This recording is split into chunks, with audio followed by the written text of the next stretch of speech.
ગુણાતીતાનંદ સ્વામી આટલી મોટી મહંતાઈ કરી જૂનાગઢ મંદિરની, પછી જીભ ઉપરથી થૂંક ઉતારે, જીભ ઉપરથી થૂંક ઉતારે એમ બધું મેં વહીવટ વ્યવહાર બધું ઉતારી દો મહંતાઈ આખું બધું. અને 2-3 સાધુને લઈ બધા નીકળી ગયા. ગામડા ફરતા ફરતા આવ્યા ગોંડલ. વળી એકાદશીના દિવસ સવારમાં કથા કરીને સ્વામી બાગમાં શ્રીજી મહારાજની પ્રસાદીની બેઠક છે ત્યાં સર્વે સંત હરિભક્તો સહિત દર્શને પધાર્યા. આપણે આ બેઠકની વાત કરી હતી કાલે. હવે ગુણાતીતાનંદ સ્વામી કેટલા સમર્થ મહાન સંત, બરાબર. એવું કહે છે કે એકાદશીના દિવસે સર્વે સંત હરિભક્તો સહિત એ બેઠકના દર્શન કરવા પધાર્યા. ગુણાતીતાનંદ સ્વામીને કંઈ બાકી નથી કહેવાય, તો એ પ્રસાદીનો મહિમા સમજી અને દર્શન કરવા ત્યાં પધાર્યા. બરાબર. આ પ્રસાદીના જે હશે ને મહિમાની વાત, એટલે એક મારા ગુરુની વાત મને યાદ આવી. વડતાલમાં 7 વર્ષ અભ્યાસ કર્યો. રાજકોટ ગુરુકુળ શાસ્ત્રીજી મહારાજ મારા ગુરુ. 7 વર્ષ વડતાલમાં અભ્યાસ કર્યો. એકાદશીએ રજા રાખે, એકાદશીએ રજા રાખે અને જેટલા પ્રસાદીના સ્થળ હોય વડતાલની આજુબાજુ ત્યાં દર એકાદશીએ દર્શન કરવા જાય. શાબાશ. જો બધા આ બધા અક્ષરધામના મુક્ત હો બધા. હા, એમાં કોઈક મને ઓળખે ને કોઈક ન ઓળખતા હોય. હા, એટલે પ્રસાદીનો મહિમા હશે. દર એકાદશીએ રજા રાખે અને બધા પ્રસાદીના સ્થળો દર્શન કરવા જાય. આટલી મોટી સ્થિતિવાળા ગુણાતીતાનંદ સ્વામી એકાદશીનો દિવસ છે તો સંતોને હરિભક્તોને સાથે લઈ અને દર્શન પડે પધાર્યા દર્શન કરવા. ત્યાં શ્રીજી મહારાજની લીલાની ઘણી વાતો કરી. ત્યાર પછી તે જ દિવસે સાંજને સમયે 4 વાગતા દરબારની આજ્ઞાથી કારભારી મંડળે મંદિરમાં આવીને સ્વામીને દરબારમાં પધરાવવાને અર્થે પ્રાર્થના કરી. એટલે અચિંત્યાનંદ બ્રહ્મચારી વગેરે સર્વે સંત મંડળ સહિત સ્વામી ગાડીમાં બેસીને દરબારમાં પધાર્યા. હવે સાંભળજો બધા. ત્યાં નવલખા ઉપર ગાદી તકિયા બિછાવી તે ઉપર સ્વામીને પધરાવ્યા. એટલે આજની ભાષામાં કેવું હોય તો સોફો, બરાબર, એમ નવલખામાં સ્વામીને બિરાજમાન કર્યા.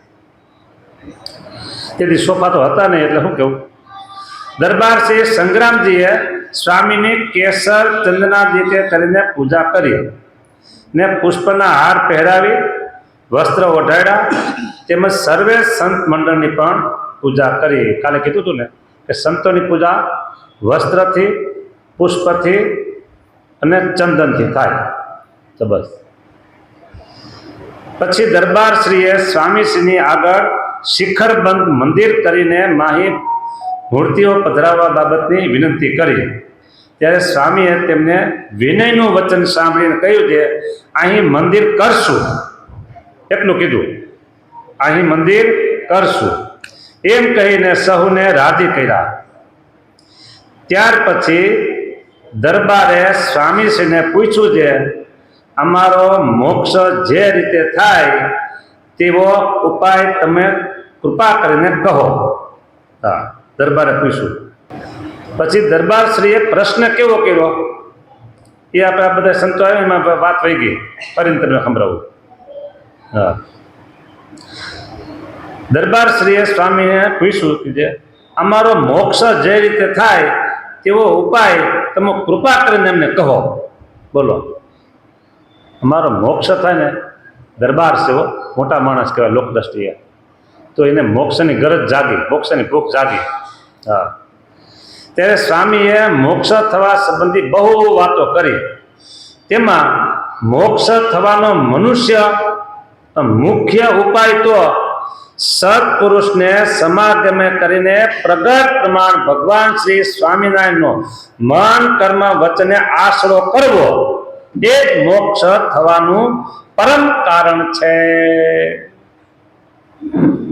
જો આમાં તમને સમજાનું હોય તો ખબર પડે, ન સમજાનું તો હું તમને કહું.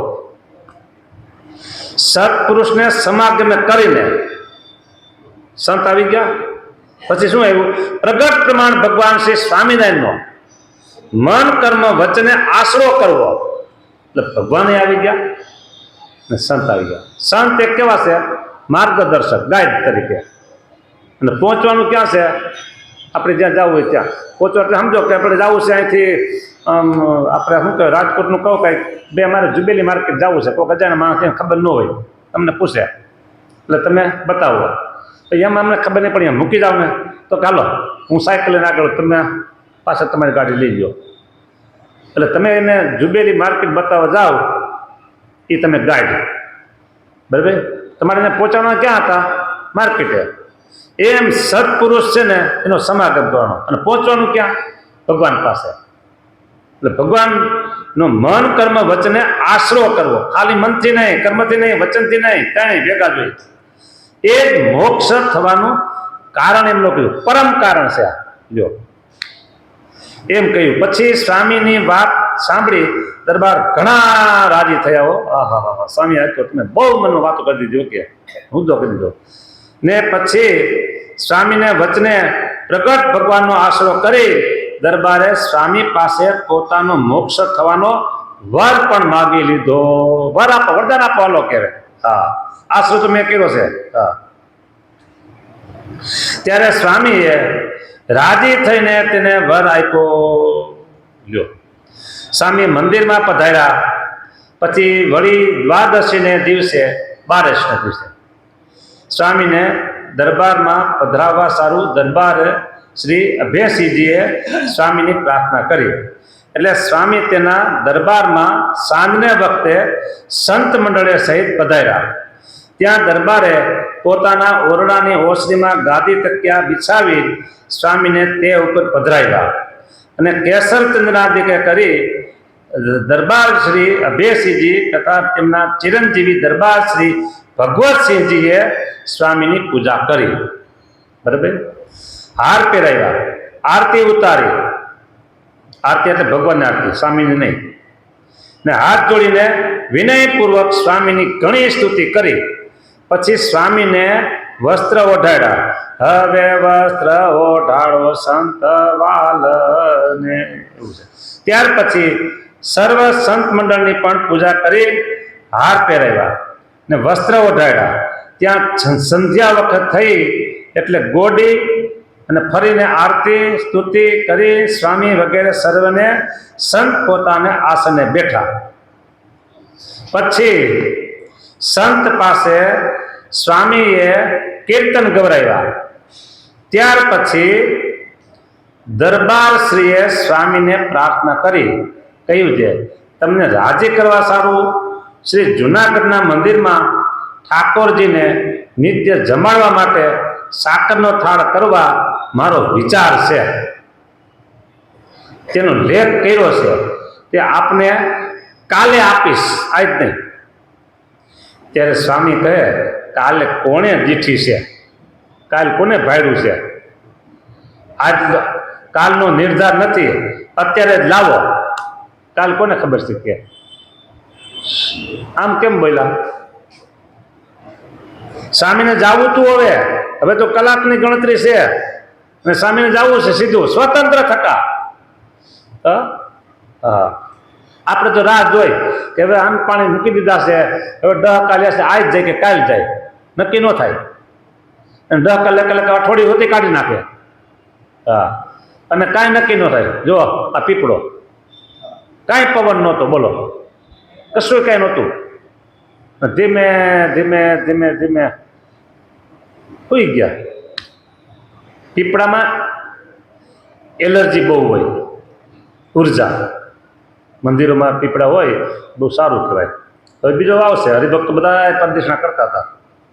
હરિભક્તો ભાઈઓ બધા પ્રદક્ષિણા કરતા. ખાસ તો બાઈઓ વધારે હોય, એને મોટો આશરો હતો બાઈઓને. તો ભગવાનને એવું ગમ્યું છે, જ્યાં ગમ્યું તે. હા, એટલે સ્વામીને ખબર હતી કે મારે હવે જવું છે, એટલે કે તમારે જે કંઈ દેવું હોય ને એ બધું અત્યારે કરી નાખો, કાલની રાહ જોવા માંગે. ચાલ ભાઈ. અને પછી તો એ લેખ અર્પણ કરે છે અને બધી વિધિ કરે છે, અને પછી સ્વામી ઉતારે પધારે છે. એ બધી કથા કાલ કરવી છે, પણ ખાલી મૌખિક થોડી કહી દઉં. હા, અને ઉતારે આવ્યા અત્યારે ગોંડલ મંદિરમાં જે ઓફિસ એ સભા મંડપ છે એના બહારના ભાગમાં અત્યારે એ સ્થળ છત્રી કરી છે અને ગુણાતીતાન સ્વામીને બિરાજમાન કર્યા છે. અને સ્વામી બેઠા છે ને એની પાછળના ભાગમાં આમ હું કેમ બેઠો છું, આમ પાછળના ભાગ આડી થાંભલી છૂટી પડી છે, લાકડાની ચોરસ થાંભલી છે. એ થાંભલીને ઓઠીને દઈ અને સ્વામી બેઠા બેઠા રાત 12 ઉપર પોણો ત્યારે સ્વામી ગયા. આ બધી વાતો કાલે કરવી છે, આજ નથી કરી. રાતો કાલે સુઈ મોટી કરી દીધી. સારું. સ્વામિનારાયણ ભગવાનની જય. શ્રીપતિ શ્રીધરમ સર્વદેવેશ્વર.